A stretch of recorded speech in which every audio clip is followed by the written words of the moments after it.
तो जैसे जैसे आइडिया आपको मेडिसिन का रहेगा आप समझते चले जाएंगे।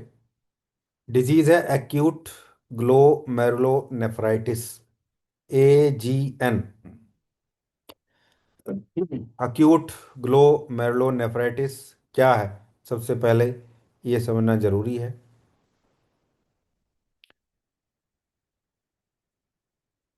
एक इन्फ्लामेटरी डिजीज है जिसमें किडनी के ग्लोमेरुलाई जो होती है, रेनल कार्पसल या ग्लोमेरुलाई को आप समझिए, किसी भी वजह से इन्फ्लामेटरी कंडीशन उनके लिए बनती है। इम्यून मीडिएटरी इंजरी की वजह से फिल्ट्रेशन सडनली, क्रोनिक में धीरे धीरे होता है और अक्यूट में सडनली हो जाता है। एक्चुअली हम जो डिजीज पढ़ रहे हैं वो ग्लोमेरुलोनेफ्राइटिस पढ़ रहे हैं। अक्यूट और क्रोनिक तो आप इसको समझ सकते हैं। मतलब ग्लोमेरुलोनेफ्राइटिस हमारी डिजीज है और उसकी दो टाइप हैं फिर, या दो कैटेगरी हैं, अक्यूट ग्लोमेरुलोनेफ्राइटिस और क्रोनिक ग्लोमेरुलोनेफ्राइटिस। जिसमें एकदम से कंडीशन सडनली फिल्ट्रेशन खराब होता है वो अक्यूट है, और जिसमें धीरे धीरे होता है वो क्रोनिक है। अब हमारे पास अक्यूट का पेशेंट आएगा नहीं आएगा वो बहुत चीज़ों पर डिपेंड करता है। हम उससे कितनी दूर हैं, वो फर्स्ट एड हमसे, या उस टाइप के सिम्टम उसके हैं कि वो मैनेज हो सकें, या फिर इमरजेंसी सिचुएशन है तो फिर वो इमरजेंसी के लिए ही जाएगा। क्रोनिक वाला हमारे पास आते हैं। खैर ये फिल्ट्रेशन इम्पैक्ट होता है, और इसकी वजह से ब्लड का फिल्ट्रेशन कम हो जाता है। अक्यूट में एकदम से हो जाता है और क्रोनिक में धीरे धीरे होता है। प्रोटीन एंड आरबीसी यूरिन में लीक होने लगता है, यानी कि प्रोटीन यूरिया और हेमेच्यूरिया यूरिन में, आरबीसी यानी कि खून आना जिसे बोलते हैं हम। सोडियम का रिटेंशन होने लगता है, जिससे पानी का रिटेंशन, यानी कि सोल्ट और वाटर दोनों का रिटेंशन होने लगता है, जिससे एडिमा होता है और ब्लड प्रेशर बढ़ता है। ब्लड प्रेशर क्यों बढ़ेगा? क्योंकि जब वो रिटेंशन हो रहा है तो रास सिस्टम एक्टिवेट हो जाएगा और वो ब्लड ब्लड वेसल को कंस्ट्रिक्ट करेगा, तो बीपी होगा। यानी कि यहाँ से सिम्टम भी निकल के आ जाते हैं इसके। नॉर्मल ग्लोमेरुलर फिजियोलॉजी अभी मैंने आपको समझाई, भाई किस तरीके से ग्लोमेरुलस में फिल्ट्रेट बनता है, फेनेस्ट्रेटेड कैपिलरीज, बेसमेंट मेम्ब्रेन जो नेगेटिवली चार्ज होती है, कल भी बताया था मैंने आपको, पोडोसाइट, ये पूरा स्ट्रक्चर मिलके फिल्ट्रेट बनाता है। सेलेक्टिवली चीज़ें फिल्ट्रेट होती हैं, आरबीसी प्रोटीन को रोका जाता है, और सिर्फ प्लाज्मा फिल्ट्रेट अलो करता है। ये नॉर्मल होता है। लेकिन ग्लोमेरुलोनेफ्राइटिस में क्या होता है, इसके पीछे कारण भी देखना जरूरी है, ट्रिगर क्या है। तो या तो वो सिस्टमिक इन्फ्लेमेशन है, या फिर इन्फेक्शन की वजह से भी हो सकता है। स्टोफाइलो को जो स्टोफाइलोकोकल इन्फेक्शन या स्टोफाइलोकोकस बैक्टीरिया, थ्रोट इन्फेक्शन में भी, इम्पेटिगो में भी देखा जाता है। इन्फेक्शन एंट्री करने के 1 से 2-3 वीक के बाद, यानी कि 10 से लेके 20 दिन के बीच में, जब अक्यूट होता है तो वो डेवलप हो जाता है। अक्यूट खासकर इन्फेक्शन की वजह से ही होता है, अक्यूट ग्लोमेरुलोनेफ्राइटिस। इन्फेक्शन के अगेंस्ट में बॉडी एंटीबॉडी बनाती है,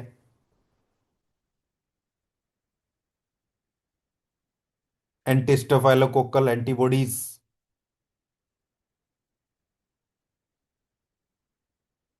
और इम्यून जो रिएक्शन है वो और ज़्यादा कॉम्प्लेक्स बन जाता है।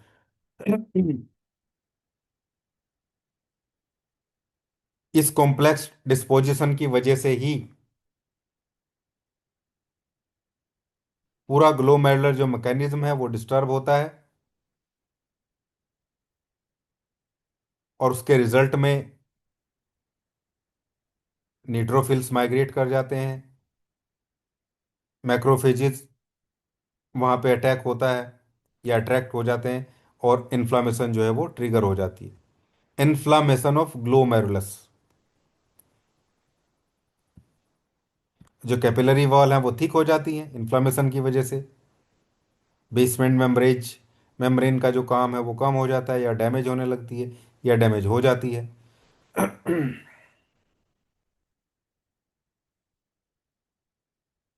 पोडोसाइटिक स्लिट स्लिट या डायफ्राम जो है वो भी डिस्टर्ब होता है।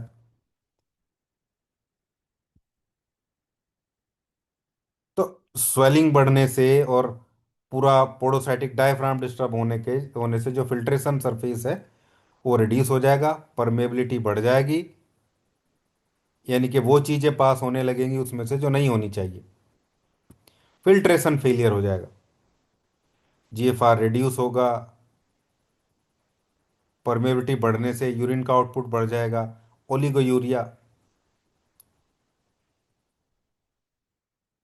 ब्लड प्रेशर बढ़ेगा, यूरिया बढ़ेगा, क्रेटिनाइन बढ़ेगा, leakage of RBC and protein, damage glomerulus होने की वजह से, उसकी परमेबिलिटी खराब होने की वजह से आरबीसी लीक होंगी तो हेमेचूरिया, प्रोटीन लीक होगी तो प्रोटीन यूरिया, और ये दोनों जब मिलते हैं तो यूरिन का कलर कैसा हो जाएगा? स्मोकी टाइप का हो जाएगा, जैसे ब्लैक टी होती है, कोला कलर जिसको बोलते हैं, बिना दूध की चाय जैसे होती है, ऐसा यूरिन पास होगा। क्यों हो रहा है ये जो ग्लोमेरुलस डैमेज होने की वजह से वो प्रोटीन और जो ब्लड है वो लीक हो रहा है, और वो जो ब्लड की वजह से उसका कलर ऐसा हो जाता है।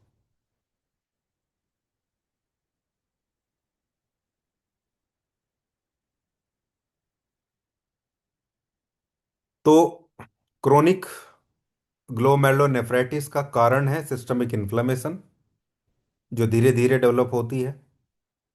लेकिन अक्यूट ग्लोमेरुलोनेफ्राइटिस एजीएन का कारण है बैक्टीरियल इन्फेक्शन, खासकर बैक्टीरियल इन्फेक्शन। वो निमोनिया में भी होता है, हेपेटाइटिस वायरस में भी कई बार होता हुआ देखा गया है, हेपेटाइटिस बी में और हेपेटाइटिस सी में, यानी कि एचबीवी और एचसीवी वायरल की वजह से भी हो सकता है। ड्रग्स, कुछ दवाइयों की वजह से हो सकता है, एलोपैथिक ड्रग की वजह से, कम है लेकिन देखा गया है। ऑटो इम्यून कंडीशन में भी हो सकता है, वैसिकुलाइटिस जैसी सिचुएशन में हो सकता है। और सिम्टम्स आप समझ ही गए होंगे, यूरिन का सिम्टम है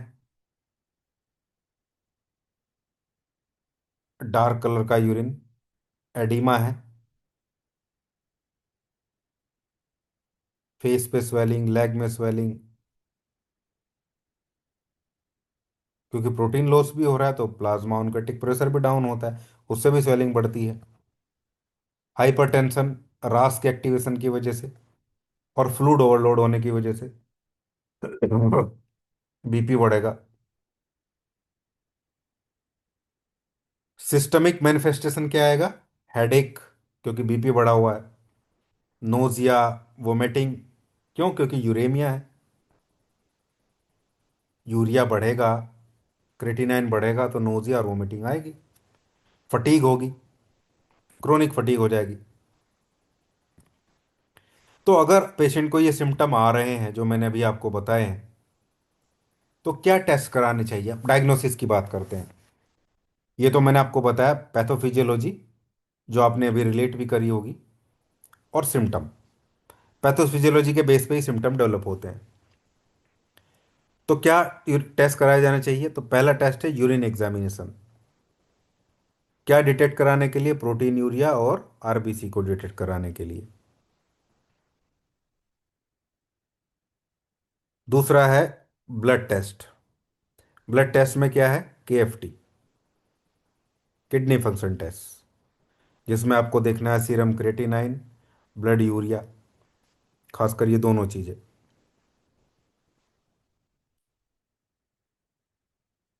सर बाकी यूरिन का कौन सा टेस्ट करवाएंगे सर?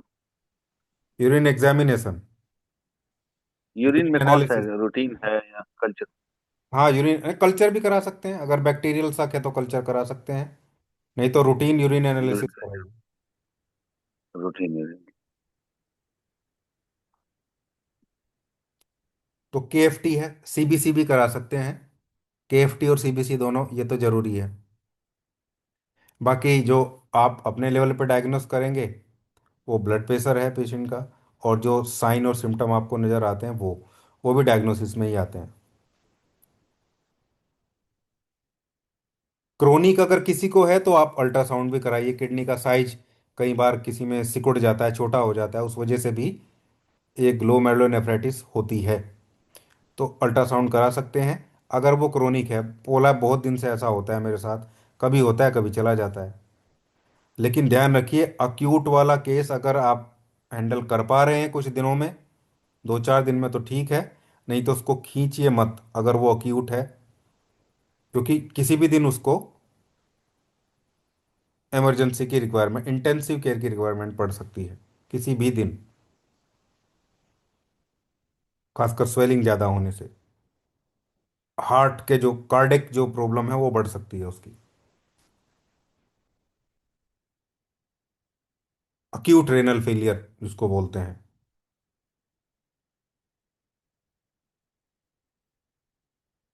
तो ग्लोमेरुलर, हालांकि इतना भी अक्यूट बहुत एकदम से नहीं होता है कि भाई, अक्यूट का मतलब भी ऐसा नहीं है कि भाई एकदम से आया और चीज़ें डिस्टर्ब हो गई। ये जा आप देख रहे हैं, इनको डेवलप होने में टाइम लगता है। हाइपरटेंसिव जो कंडीशन है वो, उस पर ध्यान देना होगा, ब्लड प्रेशर पे ध्यान देना होगा, टेस्ट को समझना होगा, स्थिति पेशेंट की क्या है वो समझनी होगी, क्योंकि एलोपैथिक साइंस में ये ठीक तो नहीं होगा, वहाँ मैनेज होता है, ठीक तो हमें ही करना है ये। जितना भी रिजल्ट होगा वो नेचुरल साइंस में ही इसका अवेलेबल है। ठीक होते हैं हालांकि पेशेंट इसके। अब दूसरा है कि हमें अप्रोच क्या रखनी है, हमारी मेडिसिन पे देखिए क्या अप्रोच करनी है। हमारा फोकस क्या है, इलेक्ट्रोमियोपैथिक फोकस क्या होना चाहिए? इन्फ्लामेशन कंट्रोल, ठीक है। दूसरा, ब्लड प्यूरिफिकेशन, कोई एक ऐसा प्रोटोकॉल ये जो दोनों काम करता है। बायोजेन, आपके माइंड में क्लिक किया होगा, C11 Ven1 Ver1 G, D5 में दे सकते हैं। दूसरा, रेनल माइक्रो सर्कुलेशन को बढ़ाना, और यूरिन की कंडीशन चेक करना, पेशेंट को यूरिन ज़्यादा हो रहा है या कम हो रहा है। S6 C6 L1 A3 B, ये आपका बहुत अच्छा प्रोटोकॉल है। यूरिन ज़्यादा है, D6 में दीजिए, D6 से ही चीज़ें मैनेज होंगी। C17 को 200 में भी दे सकते हैं, लिखूंगा अभी प्रोटोकॉल।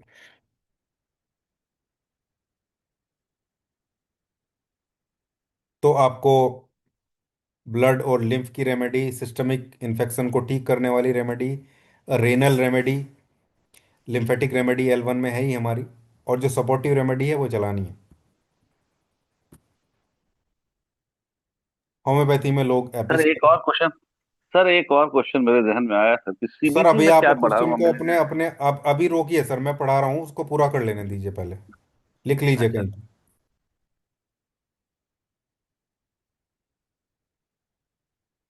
तो लिम्फेटिक रेमेडी, सपोर्टिव जो हमारी रेमेडी हैं उनको जरूर माइंड में रखिएगा। वैसे तो मैं प्रोटोकॉल बता ही रहा हूँ आपको, पूरा बताऊंगा। लेकिन आप लोग समझ जाएं कि भाई रेमेडी हम कौन सी क्यों यूज कर रहे हैं, उसके लिए मैं ये थ्योरी करा रहा हूँ आपको, और ये जरूरी भी है। Blood purification, lymphatic drainage, renal micro circulation,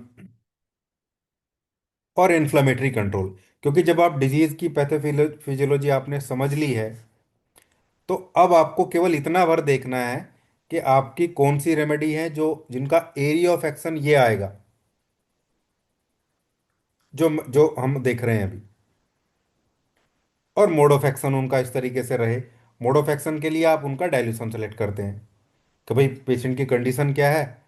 उसको ब्लीडिंग हो रही है, तो ब्लीडिंग रोकनी है, इंटरनल ब्लीडिंग जो हो रही है उसकी। जो बेसमेंट मेम्ब्रेन की परमेबिलिटी उसकी बढ़ गई है, जो ग्लोमेरुलर इन्फ्लामेशन है उसको रिड्यूस करेंगे तो वो अपने आप कम हो जाएगी। तो ये इंपॉर्टेंट रोल है। होम्योपैथी में लोग एपिस मेलिफी का बहुत यूज़ करते हैं इसके लिए।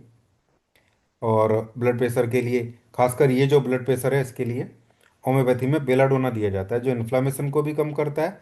अक्यूट इन्फ्लामेशन की बहुत बढ़िया रेमेडी है बेलाडोना। आपको भी यूज़ करना है तो एस 12 को दीजिए 200 में, ऐसे पेशेंट को जिनका बीपी बढ़ता है केवल एस 12 दे दीजिए।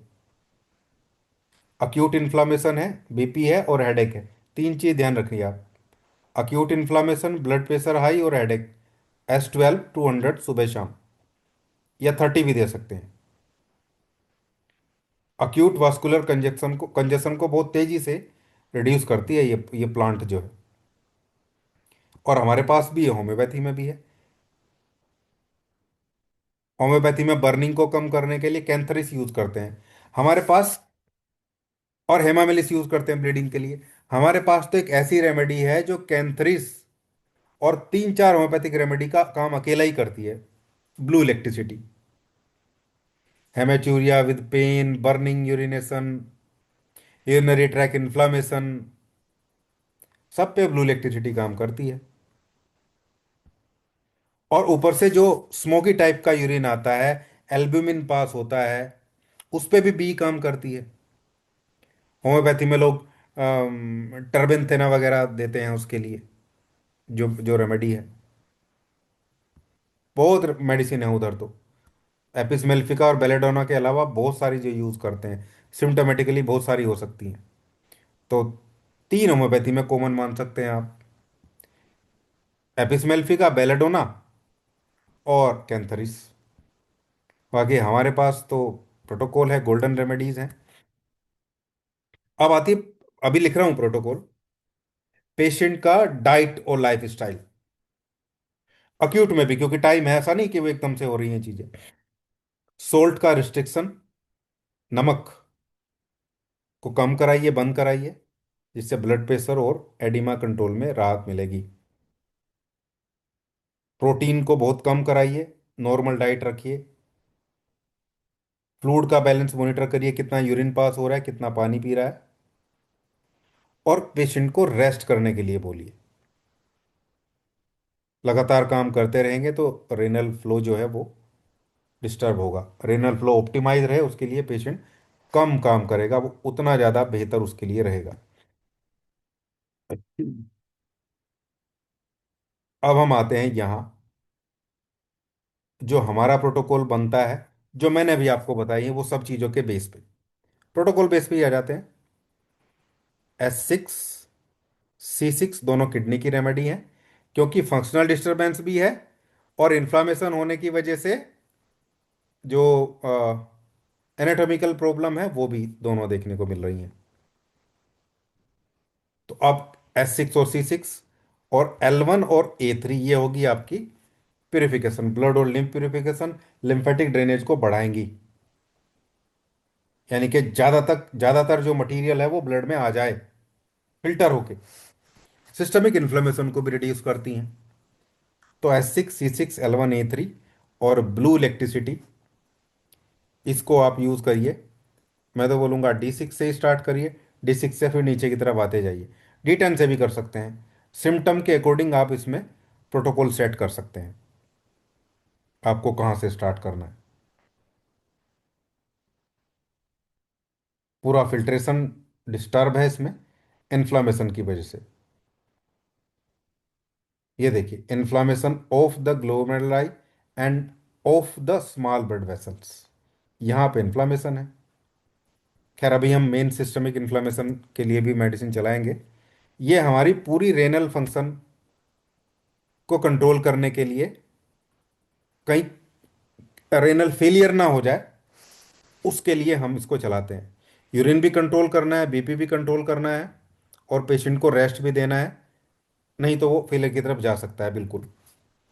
C11, वैन 1, वर 1 और ग्रीन इलेक्ट्रिसिटी, ये भी D6 में देंगे। कैपिलरी इन्फ्लामेशन को भी कम करने के लिए, यानी कि ब्लड वेसल के लेवल पे, और जो माइग्रेशन वहाँ पे न्यूट्रोफिल्स का और फैगोसाइटिक एक्शन इंक्रीज हो गया, उसको भी ये कम करती है। जैसे ही ये दोनों चीज़ें कम होगी, इन्फ्लामेशन का ट्रिगर होना मॉड्यूलेट होगा, वैसे ही आपकी जो बेसमेंट मेम्ब्रेन डैमेज हो रही है नेफ्रॉन की, ग्लोमेरुलस में, वो रिड्यूस हो जाएगी, आपके नेफ्रॉन खराब होने से बच जाएंगे। सिस्टमिक इम्पैक्ट आएगा साथ में। जो डाइट और लाइफस्टाइल चेंजेस है वो भी मैंने आपको बताया। अब मैंने आपको बताया S12 200 में फॉर बीपी, किडनी प्रॉब्लम की वजह से होने वाला ब्लड प्रेशर, खासकर ये जो मैंने आपको बताया, इसको S12 बहुत अच्छे से मैनेज करता है। इसके एक्शन दोनों तरीके से हैं। जो हेडेक इसमें पेशेंट को आएगा उसको भी रिड्यूस करेगा। मैं लिखूंगा 30 या 200।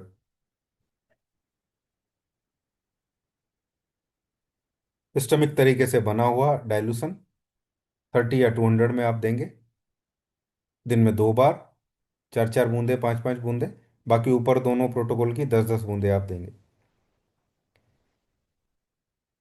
C17 को अगर बहुत ज़्यादा यूरिन पास हो रहा है, बहुत ज़्यादा यूरिन बन रहा है, तो C17 200 में देने से भी, C17 के साथ डब्ल्यू भी कई बार मैं देता हूँ, C17 और डब्ल्यू को 200 में दिन में 1 बार या 2 बार देने से भी यूरिन का जो इन्फ्लामेशन की वजह से पूरा सिस्टम ओवरली बिहेव करता है, इसको वो मैनेज करता है। अदरवाइज मेन प्रोटोकॉल आपका यही रहता है जो मैंने अभी आपको बताया। होम्योपैथी का मैं इस पे लिखूंगा नहीं, होता क्या है वो मैंने समझा दिया आपको जितना मैं बता सकता था। अलग अलग मैसेज मेरे पास आते रहते हैं क्लास में से, कुछ इस बैच में से, कुछ पहले बैच में से भी आते हैं। कुछ लोग बोल रहे हैं कि सर जो बायोकेमिक टिश्यू साल्ट है उनको भी बता दें, लेकिन वो हमारी स्टडी का पार्ट नहीं है, वो प्राइमरी नहीं है। मैं बता देता हूँ बीच बीच में ऐसे ही आपको, वो ठीक बात है। हो सकता है क्लास भी ले लो मैं कभी, लेकिन उसको ऐसे इंक्लूड नहीं कर सकते, ना करना चाहिए। हाँ, ये बात भी है कि वो सपोर्टिव एक्शन में हमारे लिए भी बढ़िया और होम्योपैथी वालों के लिए भी। एक्चुअली बायोकेमिक रेमेडी बिल्कुल अलग है, ना तो वो होम्योपैथी नहीं है, वो बिल्कुल अलग सिस्टम है। होम्योपैथी में तो अटैच कर दिया गया उनको। वैसे ही बैच फ्लावर रेमेडी है, वो भी होम्योपैथी थोड़ा ही है, होम्योपैथी के साथ अटैच कर दिया गया इंडिया में। अदरवाइज वो अलग रेमेडी है। बैच फ्लावर को तो खैर अलग सिस्टम है, उनको तो बहुत डीप स्टडी करना होता है। लेकिन बायोकेमिक सोल्ट को आप अपनी रेमेडी के साथ में यूज कर सकते हैं अगर आपको नॉलेज है उनकी तो। वो अलग चीज है। वो तो एक तरीके से माइक्रो न्यूट्रिशन है। चलिए खैर, अब बोलने में दिक्कत होने लगी मुझे। 2 बैच हो गए लगातार। खांसी तो काफ़ी ठीक है, लेकिन अभी थोड़ा लैरिंग्स में प्रॉब्लम है थोड़ी थोड़ी।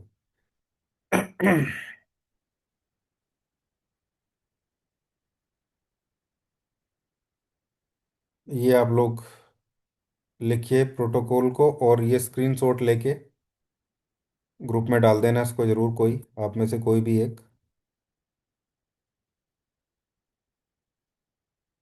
मैं भी सेव कर देता हूँ इसको।